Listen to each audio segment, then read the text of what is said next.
चित्त के रूप। आज हम पढ़ेंगे योग दर्शन में चित्त के रूप। चित्त 3 गुणों में निहित है। सतत परिवर्तनशील है, मतलब ऐसे ये जो चित्त है इंसान का, उसमें ये हमेशा चेंज होता रहता है। ऐसा इसलिए है क्योंकि एक गुण किसी 2 पर हावी होने का प्रयास करता है। इस प्रकार चित्त 3 रूप में होता है। प्रख्या इस अवस्था में सत्व गुण की प्रबलता रहती है और तमस दबा रहता है, अधीनस्थ रहता है। चित्त अणिमादि विभिन्न सिद्धियों को प्राप्त करने की चेष्टा करता है। अब आता है प्रवृत्ति क्या रजस की प्रबलता रहती है, तमस निर्बल रहता है, अतः चित्त प्रबोधित जागृत दिखाई पड़ता है। इस प्रकार चित्त ध्यान अथवा धारण को कार्यरत दिखाई देता है। थर्ड है स्थिति। चित्त सतत की प्रबलता वाला होता है और रजस अधीनस्थ होता है। इस रूप में चित्त अपना स्वयं के रूप में स्थित होता है और अन्यों से पृथक होता है। यहाँ पर बेसिकली आपको याद करना है चित्त के रूप कौन कौन से होते हैं। प्रख्या, प्रवृत्ति और स्थिति। चित्त की प्रवृत्तियाँ। चित्त निरंतर निरूपित या परिवर्तित होता रहता है। पुरुष के प्रतिबिंब के कारण चित्त चेतना को धारण कर लेता है। चित्त अपनी मूल प्रकृति में अचेतन है। चित्त में होने वाले परिवर्तन को ही चित्तवृत्ति कहते हैं। चित्त में जितने भी परिवर्तन होंगे उसे चित्तवृत्ति कहेंगे। चित्तवृत्तियाँ 5 होती हैं।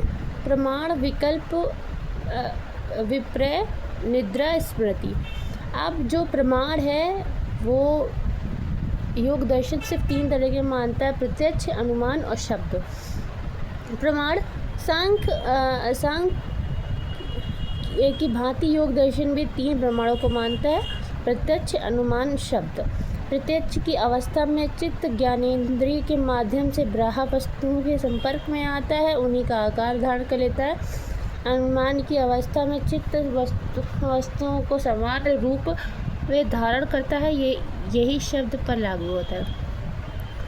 विपर्य वस्तु के वास्तविक यथार्थ जैसा है वैसे कि स्वरूप का ज्ञान नहीं होना विपर्य या संशय होता है। क्या कहते हैं? जो जैसा है उसको वैसा ना समझ पाना वो विपर्य कहलाता है। विकल्प की स्थिति में जिन वस्तुओं की प्रतीति होती है वह सामने विद्यमान होती है, अतः यह प्रतीति केवल शाब्दिक एवं काल्पनिक प्रतीति होती है। मतलब जो जैसा है उसको वैसा समझना प्रतीति कहलाता है।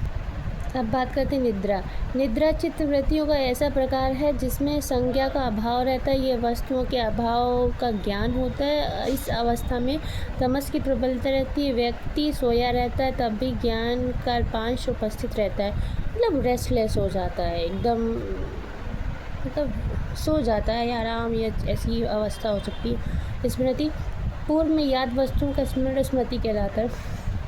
किसी चीज़ का याद रह जाना, कोई यादें याद रह जाना, उसे स्मृति कहते हैं। वस्तुओं को याद करते समय वस्तुओं की छाप चित्त पर पड़ती है तथा बाद में उभरती है। कोई चीज़ जैसे पहले की कोई घटना है वो उस वक्त आपको नहीं याद रहती, लेकिन दिमाग में कहीं ना कहीं उसका कोई छाप रह जाती है। बाद में जैसी कोई सेम चीज़ देखते हैं तो फिर याद आ जाती है, उसे स्मृति कहते हैं। आपको यहाँ पर क्या याद करना है कि चित्तवृत्तियाँ कितनी होती हैं? प्रमाण, विपर्य, विकल्प, निद्रा और स्मृति, बस।